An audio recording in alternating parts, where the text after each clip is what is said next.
It's superb. Thank you very much. And welcome to everyone to joining me this evening on an unscheduled day because I had to switch it around. Long story on the back of that. But Patrick La Roque is my guest today. Patrick, welcome to the show. Hey, thanks for having me. Thank you. Thank you again, Patrick, for my late request. Could we switch the show because I got this invitation to do a site survey out in, well, it was Monaco. Sorry, but that's where it was. That's all So right. It was actually better timing for me, so it's fine. oh, Just that's happy to great. I'm oblige. really pleased it worked out. I'm really pleased. So anyway, yeah, as I say, I had to we had to let last week's show go, and Patrick's joined us tonight, and thank you again for that. Patrick, let's start straight off with it. I love this question because I get so many different answers. What was the first camera you can recollect in your household when you were a kid? You know, I remember two cameras. The first one is a Kodak Instamatic. I Right. think, yeah, the old stable. I think it was a 100. I can't remember but when I look at web images, it looks like the camera we had. I don't know where it went. Just sort of disappeared at some point. Yeah. So that was the camera my sister and I used. It was but my dad had a Yashica Electro 35.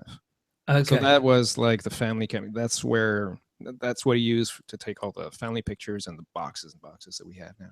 That's lovely. Um, So the yeah, Electro 35, was that a rangefinder style camera? it was. Yeah, it It was. I was, still yeah, have yeah. it. Yeah, I still have it actually. I I've found it a got one couple of up on years my ago. shelf, which I bought off eBay, but unfortunately it was dead on arrival. So that's another Yeah. story. Well, it's the same case for my dad's camera. I think it's an issue with the battery. Some of the models had like custom batteries and stuff like that. I don't Yeah, know. I don't shoot film anyway, so it's not something. yeah.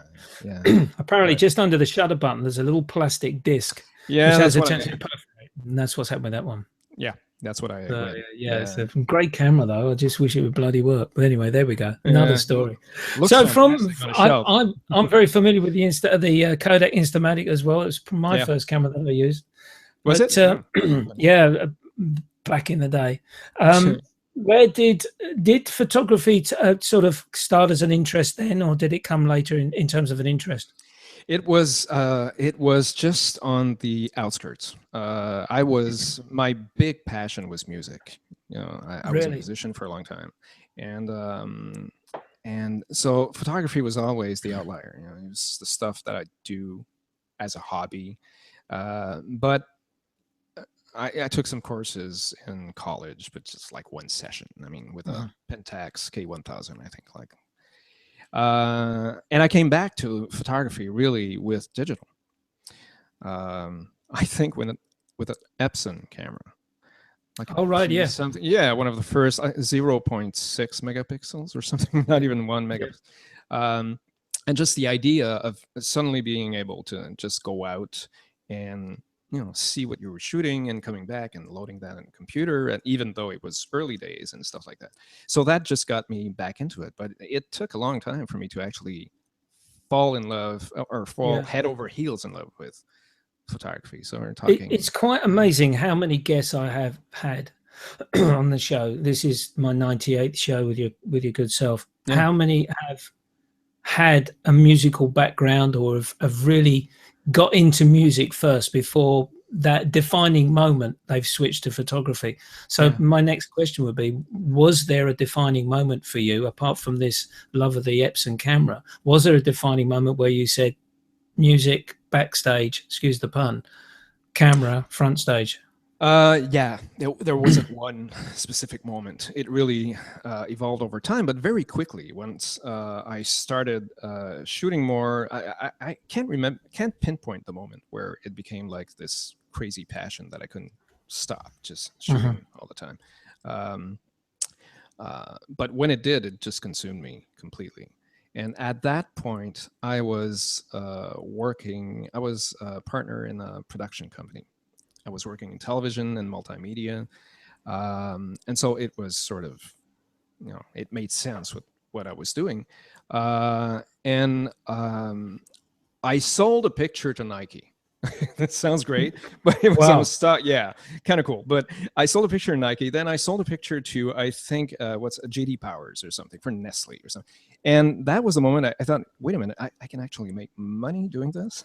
Yeah. And yeah, and it coincided with a part of my life where I felt like I needed to do something else. So I just sort of jumped, not knowing what I was getting into. But I did, and I'm happy I did. You know, it was. It's that amazing we do it. Now I've got to ask you a question. How did you sell those prints to Nike, and how did you sell them to Nestle? No, it sounds fantastic, doesn't it? But actually through stock photography. Photo Shelter, you know Photo Shelter? Yes, yeah. They did an experiment for about 2 years, I think, called the Photo Shelter collection, and they were very sort of political about it. They wanted to go against the iStock mentality. They wanted to fight the downward spiral of prices. You know, they were very, and they were looking for something different in terms of visual content than what was being done at the time. And a friend of mine told me about it and said, you should apply to that. And that's how I got into it. And that's how I sold a couple of pictures like that too. It's as easy as that. Yeah, as easy as that. And then just as I was getting serious about it, they folded. And then I was just like, okay, what the hell am I doing now? I was just going to say, and then it all stopped, and you beat me to it. You beat me to it. So this is really, I'm really interested in this, because basically then all through school, through high school, college, it was music. Music was the big thing. Yeah. Did you study music at high school? I did not. College, actually. No. Yeah, I studied music, piano lessons up to a certain point, and classical music, and then guitar. But I hated lessons, so I only really got into it once I started doing it on my own. So I learned more on my own than through classical training. And would you say that's basically applied now to your photography? Have you basically gone through a self-taught sort of? Yeah, it's the same initially taking on workshops and that sort of thing. Yeah, books and watching things and just learning about it on my own. Yeah, that's the way. Different people learn different ways. I learn better when I do things. It's interesting you say that, actually, because only today I was talking to a friend online, and he wanted some help with Lightroom, and he said, "Oh, what does this do? What does that do? And can I get a book out? Can I watch it on YouTube?" Of course you can. I said, but really at the end of the day, I find the best way is just to play with these tools, just to move the sliders around. What effect does that give me? Oh, yeah, no, don't like that. Move on to the next one. And it is amazing how much you can actually teach yourself, isn't it? Yeah, absolutely. No, I totally agree with you. I think it's the best way to learn. If you dive in, and you really commit to it, I think it's the best way to learn. Yeah, I agree with you. So from the Epson, what was your next digital camera from that? I think an Olympus, right? C series C4000 or something like that. And then I got a Nikon, and then slowly crept up the Nikon line, and eventually that coincided with me deciding to do photography professionally. And at that point, I had a D300, I believe. Yeah, we're talking about 10 years ago or something of that nature, isn't it? Yeah. So that was pretty much the evolution, and right up until the X100 came out. Yeah, which is the big change, and where I've found you, so to speak, through the Fuji links. We'll come to Fuji in a minute, because I just want to come back a stage where you say you turned professional. What was your aim? We're going to take a look at your work on your website, and obviously on Kage as well, the Kage Collective. We'll check that out. But what was the direction that you wanted to take your photography when you thought, I'm going to turn professional? I didn't think about it all that much, which is not the greatest thing you should do. And so basically it did not work out because my initial idea, after everything I'd gone through with music, everything, I was going into this as this was a job. So I was doing something very rational. I was going to provide a service to clients.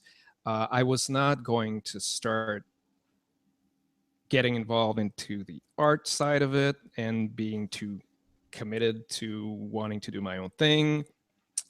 It was all very, very logical, and I'm not that person.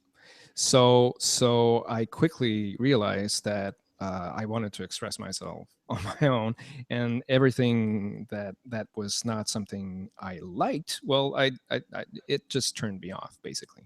So I did what everyone does, basically, which is, you know, the family pictures and the events and the stuff like that, which is fine. But at some point, I realized I was not enjoying it at all, and I decided to start showing or presenting on my website what the type of work I was really passionate about. And slowly I lost some people, but I gained the people I wanted to work with, which is, and this has been the trend for the past 5-6 years now. It's interesting. So basically, to get to a stage where your website is recognized, you obviously getting yourself involved with social media to draw people in. Could you tell us about your social? Yeah, it doesn't happen overnight, does it? By any stretch? No, it doesn't. No, it doesn't. What would you say is the have you found the best route in social media to bring customers, clients to your site and eventually for you to work for them? I think you just need to be out there. I think you just need to communicate, to express yourself. The blog is a huge draw. Yeah. Your website is your business card. Really, I mean, today that's what it is. And all the rest of the social media is basically just connected to that. It's just layers that you're adding to your business, basically. So I think you need to make sure you're on message all the time, or most of the time. You need to be aware that you're always public, so you don't. I think it's important to be aware of what you're projecting, basically. How often would you say? Sorry to interrupt you. How often would you say that you're regularly using social media? Is this, would I say 3, 4, 5 times a day, or once a day, or once a week? What was your scale? No, it's more than once a week, but I don't schedule things. I'm not like, okay. At this time, I don't do that. I do it naturally. I respond to people who will communicate with me, so that's a way to do it. And no, as stuff comes along, when I write new posts, they get thrown out there through the various channels, and then I reply to people, and then so it's very. I don't want to make it into a job. I want to keep the sort of honesty of it, and not view it as a marketing campaign at every step of the way. I just think if you're sincere, if you're doing something from the heart, and you're just putting it out there, I think eventually it comes back to you. Yeah, that's naive, a good point. That's what I think. I get the impression that basically the way you're using social media then is sort of like an interactivity type thing. You're sort of, it's a two-way thing for you. It's not whacking it out there all the time saying, well, I'm going to get something back here. You react to a comment or an invitation, as in this case, to be honest with you. Yeah, I don't view it as an ad campaign for me. I don't think that's interesting. I think it's a means of communication, and that what's amazing about the times we live in, that we often don't realize, is how close knit we all are now. We can just. You mentioned the Kage Collective. I mean, we are all over the planet, and we're communicating on a regular basis. I was talking to Bert Stefani just before we got on. He's probably watching right now. And so it's an amazing opportunity to collaborate, to get in touch with people who have the same passions you do, and to just, but you have to be yourself. I think that's the biggest. It's easy to start projecting a false image and trying to boost your.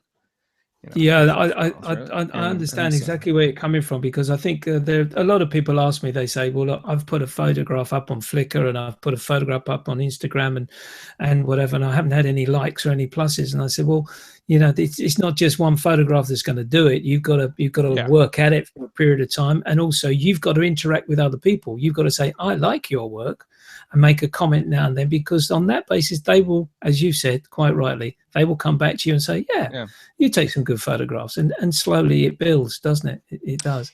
It does, but more importantly, you have to want to take that picture, even if no one is going to like it.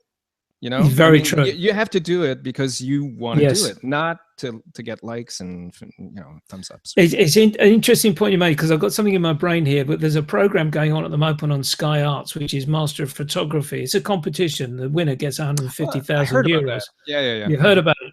And basically, there were the two things were said just this last show that I watched. And the judge said to these guys, he said, "You're taking photographs for us, not for you. We want to see your ability, not your work to satisfy our enjoyment." And I thought, well, how true is that? You know, basically, the guys, I forget the name of the photographer that was on there, but she was a body art photographer. I'll use the term loosely. Or she does nudes and stuff like that, but you know, other sort of fine art work. Sure. And every photograph, apart from one, was effectively along the style of photography that she did. Groups, couples, that sort of thing.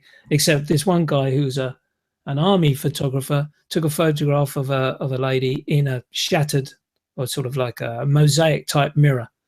And he really thought outside the box. But that's the interesting point you made. The other point that was made was there are no rules in photography, which just went, whoa, hold on a minute. What about the thirds? What about the layers? And don't get me started on that, because that's I talk hours about that. I can go for hours. What a great comment to make. There are no rules in photography, and I thought this is brilliant. But you know, it's so true that you got to be prepared to put a photograph out there that you like, and be prepared to not have it liked or plussed. Such a good point. Such a good point. Thank you. Well, but I think, and you know, it comes back to, even with clients, it's very easy to, when you're getting into the business of photography, it's very easy, and you have to do it to a certain extent, but it's very easy to lose yourself and to basically do what everyone is doing because you figure people want what everyone is doing. So it's like a natural reflex to do that, but it's such a trap. It is such a trap. I mean, eventually, I think you burn yourself out. Unless you really enjoy that style, unless you feel a very personal affinity to what everyone else is doing. But finding your own voice and sticking to it, I think, is the only way in terms of longevity, anyways. In terms that's right.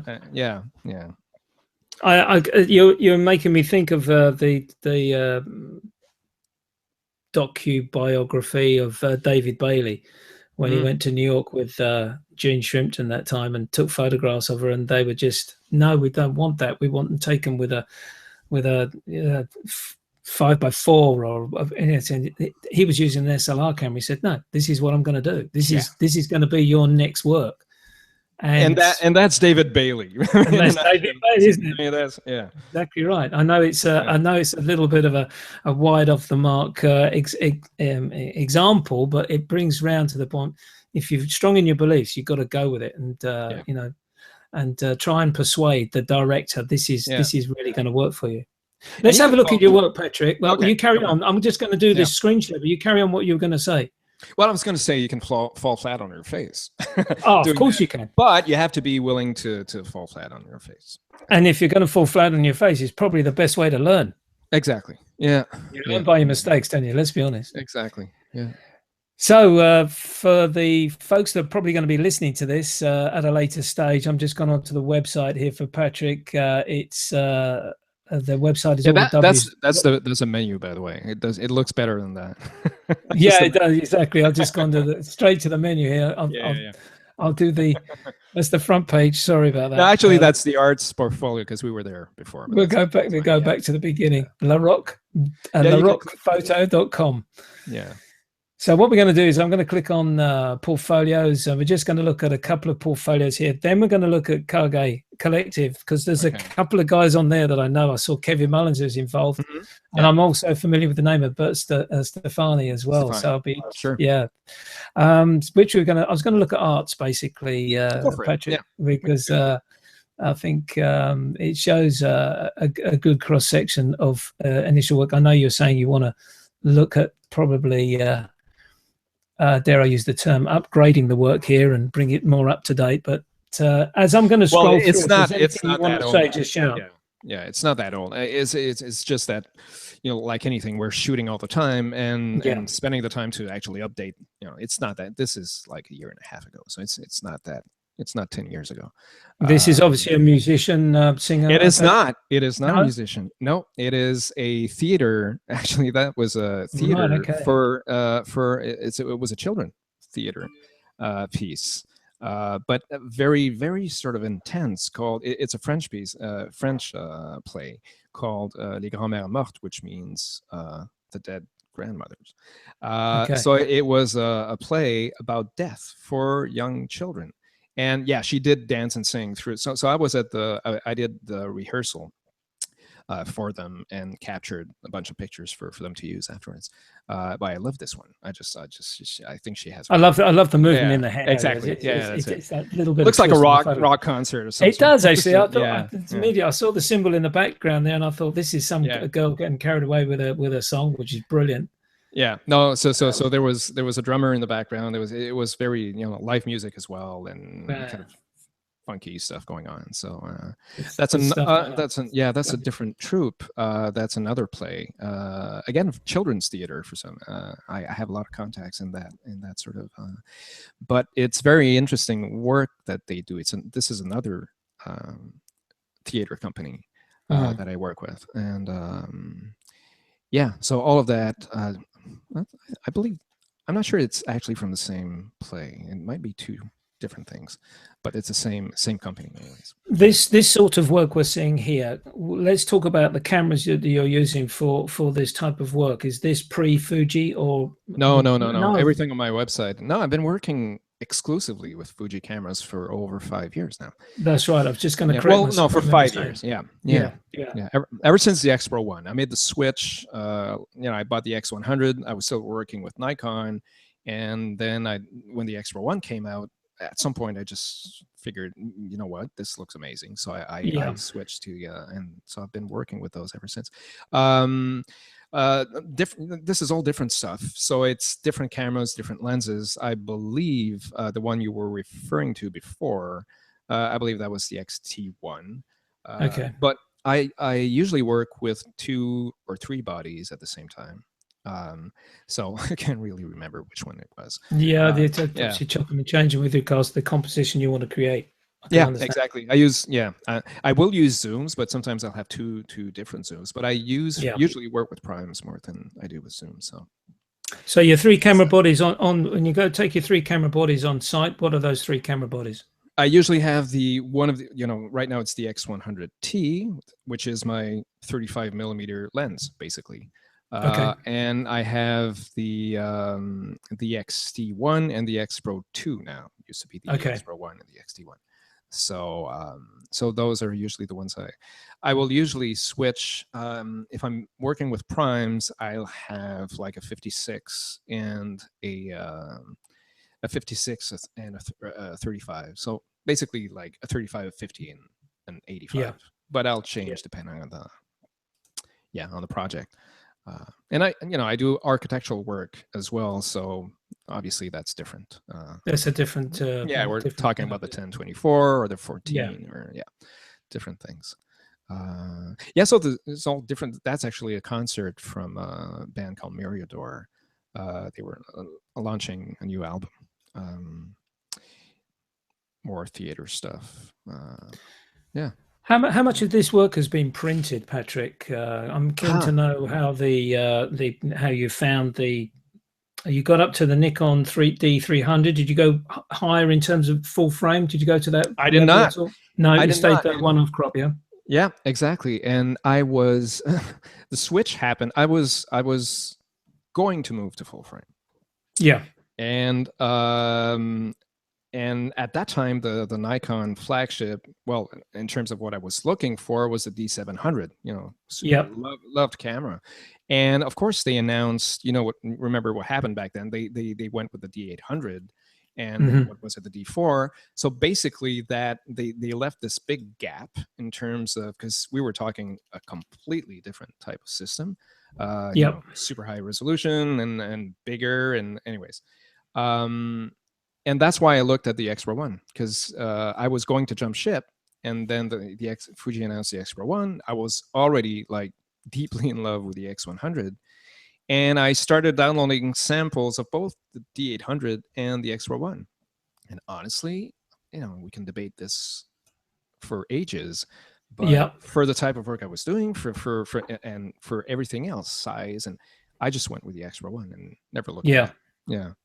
I think one of the things which happened with Nikon, it was the gap that they left because everyone wanted the D400 to come out with after the D300, and they waited so long for that. Mm-hmm. Then they started to fill the market with the 600 and the 610, the 700, the 750, 800, and I think there are quite a few people that probably got a little bit impatient with not having a quality 1.5 crop camera. Crop camera. I think so. But I think what Fuji in actual fact did. This style which they've created, where you've got the rangefinder style camera, or you've got the DSLR style, and I think and there's no doubt in my mind, I totally agree with you. The files are so much. Fantastic.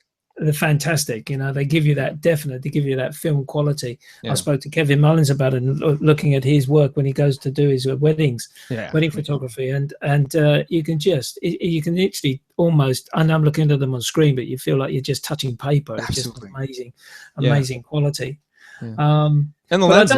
I don't think Nick. Well, the lenses are superb, but I don't think Nikon and Canon have got left behind. This thing that they forgot they should be in the mirrorless market. I'm wondering whether they've made the decision. No, we're not going to plumb it in. This is me just thinking out loud. They're making the camera smaller. It probably is. The cameras are getting smaller, but they've got such a huge lens stable, which would have to be totally redesigned for a mirrorless camera. Absolutely. So I think I think that's the way it is. But let's be positive on the front of the Fujis. I like you. I just love the Fuji feel of it, the way they operate. I love having an aperture ring. I love having a cable release thread in my thumb release, in my shutter release button, silly thing like that. And I've said this many times, so apologies for those that listen to my show on a regular basis. Fuji honestly brought photography back to me. Yeah, well, it did for a lot of people, and I think that feeling you're talking about, anyone that shoots Fuji that I speak with has that same sort of reaction. It's weird because some people will say, well, it's just vintage and blah blah blah. There's, for me anyway, personally, there's something completely immersive about shooting with a camera that has an actual aperture ring, and that something I can control, something I look through a viewfinder and I'm keeping close to my body. There's just something to that, having that holy trinity at the tip of your fingers, but not front dial, just actual freaking knobs. Exactly right. And, rather than going through lost forever menus, which we hear so many people of the Sony brigade say they love the camera, but I hate the menu. Yeah, that's what I've heard. Yeah. Let's talk about Kage. How did this come about? It came about through actually what we're talking about. I had started doing photo essays, a couple on my Siri is sort of, I think she heard "Hey Siri" or something. Okay, hold on. I'd started doing photo essays on my own blog, but I'd been talking to a lot of photographers because of the whole Fuji thing. When it first came out, it sort of created a buzz and everyone was talking about it. And so I was posting images with the X100. Some photographers were commenting on that. I went back to their website. They were posting images. Basically, it just created a conversation. And at some point, I just had the idea. I was talking to other photographers and said, why not start something, and based on storytelling and photo essays, because or documentary photography, because that's what these cameras kind of pushed us to do in some weird way. And so that's how it started. I just reached out to a couple of photographers, actually most of whom are still there, Derek Clark and Robert Cato. And then we slowly added other photographers at some point until we're 8 now today. And I'm so freaking proud of this project because these guys are amazing. They're amazing photographers. They're amazing storytellers, and they're just a basically great bunch of people to work with. So, I was talking about the this amazing opportunity we have in today to reach out and collaborate over long distances, and this for me is the best incarnation of that. So yeah, it is. This is a great group of photographers you got here. As I mentioned earlier on, and I know Kevin Mullins. He's been on my show before. I'm obviously aware of Bert Stefani's work. And another thing which you've done here, you've just got 8. You haven't got 20, 30, 40 people, and getting lost in the numbers. Yeah, because that's not the point. That's not the point. And basically, by the way, I said guys. I should say that's just like force of habit. But we do have a woman in there called Charlene Winfred. Yeah, and Fleming Bo Jensen. I might as well name the other ones: Fleming Bo Jensen and Vincent Valdansperger, who's in France. But yeah, it's not from the get-go. I never wanted to have like 25, 30. It was never about numbers ever. It was about keeping it close-knit and being able to keep the conversation flowing and being able to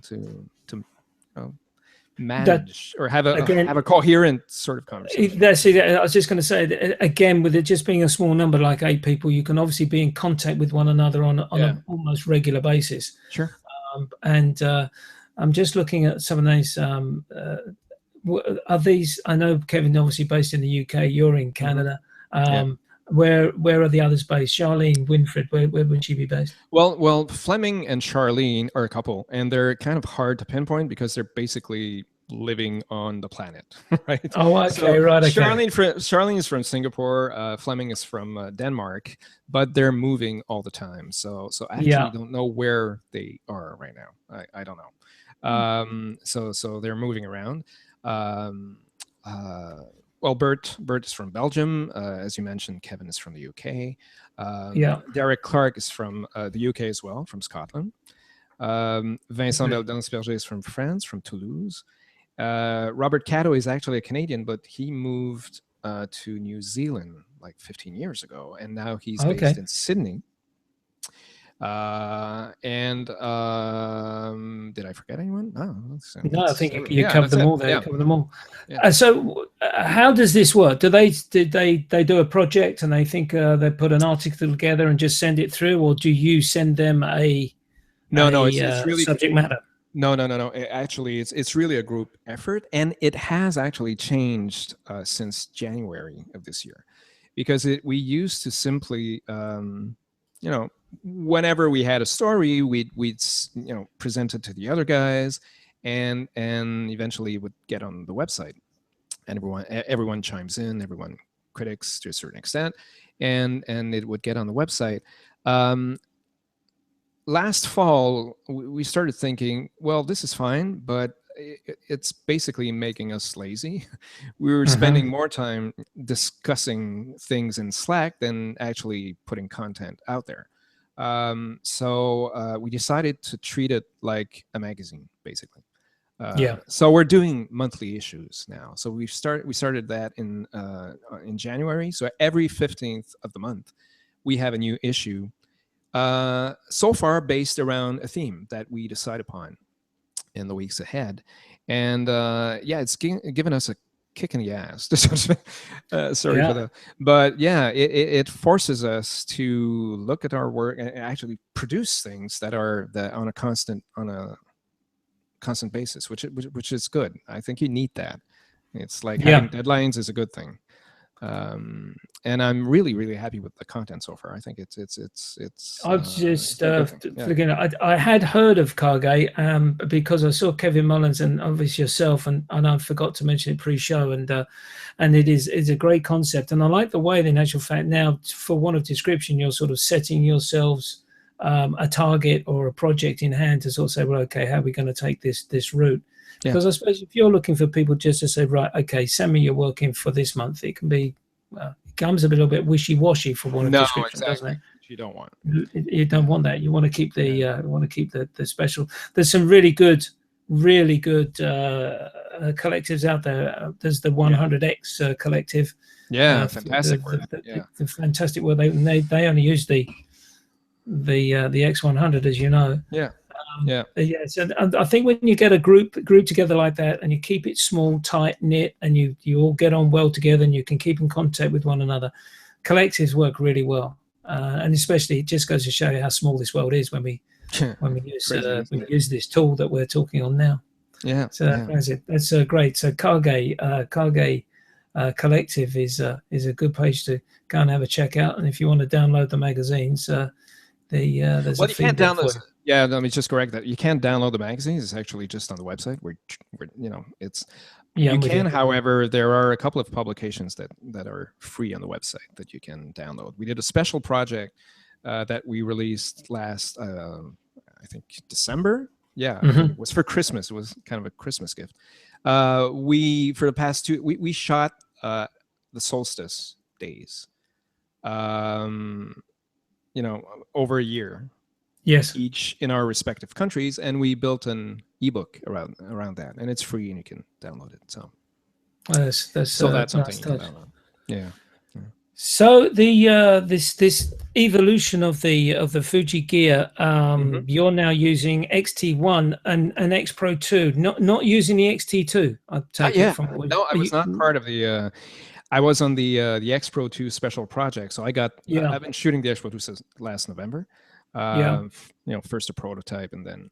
But I wasn't on the XT2 project, and I'm looking forward to actually trying it out in September. I'm headed to Germany for Photokina. Yes. But I've heard amazing. I do have a soft spot for the X Pro 2. Kind of. It's more of a. It's amazing actually, because when I first bought the XE1, I was surprised myself how quickly I adapted to the rangefinder style camera, because I am left eye dominant, but I started to find myself using my right eye for the use of that camera. I then read that I then got the X100, which obviously still a rangefinder style camera, again using my right eye. Then I read a silly rumor, which was later proved incorrect, that they weren't going to upgrade the XE2, that they were going to probably take that one off the market. So I then thought, right, okay, the XT10 came out, and I lumped in on the XT10, and I found myself, sounds silly now, I found myself getting confused in terms of left eye for the DSLR, right eye for the rangefinder. I can see that. And I thought, this is daft. So I, in actual fact, sold the XT10, and like I said before the show, I bought the X Pro 1, which I've been very, very pleased with. I have tried the X Pro 2, and I think it's a great camera. Yeah. But for my hobby, as it is, it's not a business. As about a hobby, the X Pro 1 suits me down to the ground. Yeah. It's funny because I recently decided to shoot with the X Pro 1 for myself. Yeah. And I'm planning to do something about... do a blog post about the X Pro 1, shooting stuff with the X Pro 1 and the X100. I want to go back to the source. Yeah.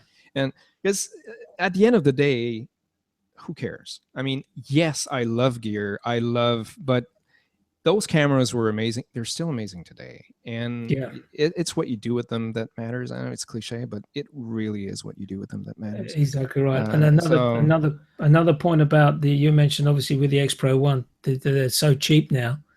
It's really cheap.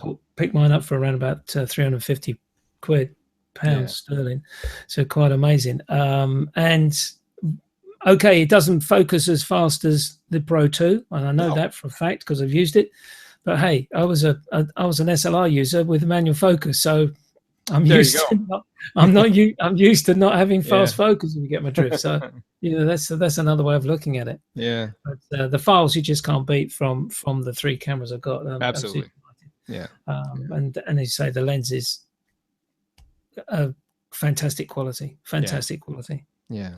Come to that time of the show, Patrick, where I'm going to put you on the spot. A lot of my guests have a tendency to smudge it. They don't want to get involved. They don't want to sort of mention their favorite photographer, probably in case someone says, "Oh, that's what your work is like." But I'm going to put you on the spot. Who would be your favorite photographer as of now? Okay, first of all, I'm going to smudge it. No, I'm not. But thank you. Yeah. It is a tough question because it's like music as far as I'm concerned. Yeah. You know, I love Miles Davis. I also love Joey Division and PJ Harvey and Radiohead and Zeppelin and Stravinsky. I mean, you know, it and everything, all of that. Some of it overlaps, but you know, it all contributes to inspiration and your worldview, basically. Photography is like that, and individual photographers bring something different to the table. So it's very hard to pinpoint. You know, Eugene Smith is you can't bypass the classics. I mean, and what's always amazing to me about looking at those images, yeah, Eugene Smith, for instance, is how freaking modern it still is today. That's true. The eye, you know, it we have not invented anything. We have not, and it just goes to show how, I don't know, there's something very human about it. It's sort of ingrained or something.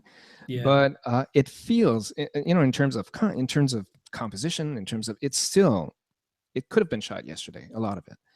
And but you know, Kudelka, Robert Frank, Daido Moriyama, who I love. Oh, yeah. I love Saul Leiter, and I've written about him in a couple of pieces, and I just think there's something, you know, he was a painter, and it shows. And there's something. What I love about Saul Leiter is the fact that the subject doesn't really matter anymore, because it's more about, it's almost impressionistic to a certain extent. That's fine. I just interrupt you there on the Soul Lighting, because I read an article, and I must have read it on Kage. You read the article on Soul Lighting using the 90mm lens? I did, on Fuji Love. Yeah. And you went out with the Fuji 90mm, which I did. is equivalent of the 135. Yeah, exactly. And interestingly enough, please, I want you to carry on, but I want to just say this, that after I read that article, the penny dropped, because I just love the layer work of Soul Lighter, who is one of my favorites. And I thought, of course, the compression which the 90mm gives you for that thing is where his work comes in. And I went out and hired the 90mm, and boy, there you go. So I did enjoy this. If Fuji is listening, you can send me a check. Exactly right. Yeah, why not? Yeah. Yeah, no, but that's exactly it. And same thing happened to me, actually. When I was looking at his images, and at some point, I don't remember when, but I did read about the fact that he used the 135 sometime. And same as you figure, well, yeah, that's it. It just takes everything and blends it. It becomes a collage, basically. Exactly. And that's the great thing. It's strange to be on the street with a 90, because everything is just right up to you. But once you get past that kind of shock and start working with it, it's really interesting what in terms of results.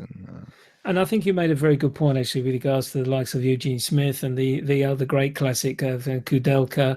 I'd like to mention Brassai and Lartigue and Henri Cartier-Bresson. The list is endless, but you see their work, and as you say, it could be taken today. Okay, there's no cars in the streets for obvious reasons, but it could be taken today. And I marvel at their skill that they had with the cameras that they had. And a lot of it, and the freedom sometimes is surprising, because we expect something very stilted and and that's not the case. Certainly with Eugene Smith, I mean, there's this sort of chaos, organized chaos in a lot of his pics that is just it completely resonates as much today as it did back then. And if we're talking about more contemporary, that's where it gets tricky, because you don't want to name names. But Dan Winters, as far as I'm concerned, is just a master portraitist, and his personal work is fantastic as well. So I think we need to, as photographers, I think studying photography is about looking at images. Looking at there's so much good work out there, and known and unknown, it doesn't matter.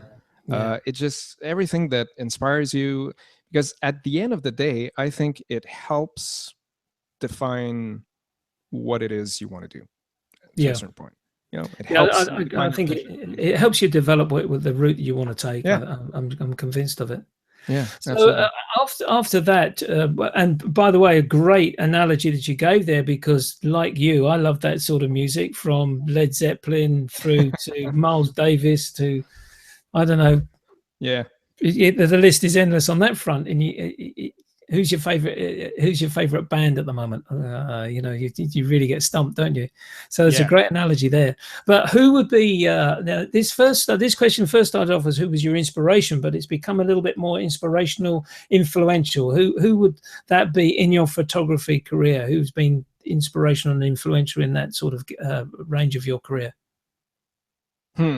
You mean visually, or you just in Not terms necessarily of visually. No, persona? well, Or it could be your mum, could be your dad, could be your dog. You know, just well, wanted I to. guess I should. Well, yeah. Well, if we go that far, I think my dad, basically, Yeah. because he was, he was a bit of a shutterbug, even though he was a businessman and he had, it was simply a passion. He was, he didn't have a lab, he didn't have, but it's funny because we recently had to go through a lot of things from my parents, and so I went through a lot of pictures, and a lot of which I hadn't seen before. And he had a great eye, actually. And I found some stuff that I didn't know he did.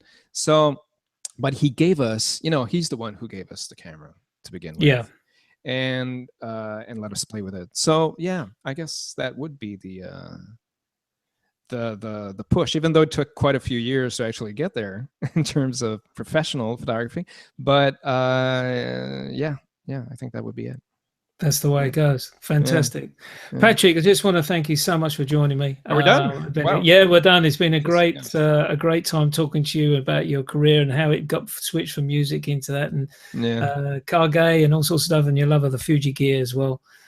Just want to thank you so much for joining me and switching the dates as well, which is very, very helpful. Yeah, this was very. It's worked out for yourself as well. That's great. And by the way, I just want to, if you don't mind, I'll be at Photokina for a couple of days. So if anyone's going, I want to get in touch and have a beer or something. That'd be lovely. Yeah.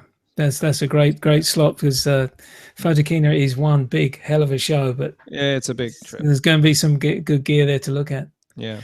Thank you. Patrick. I just want to say finally to anyone you're going out shooting this weekend, well, in actual fact, there's a show tomorrow night. I've got my guest tomorrow night is Scott Bourne. So I'll see you tomorrow evening, hopefully at the same time, 8 o'clock. But until then, if you're going out shooting, leave your camera bag at home. All the best to you. Bye for now.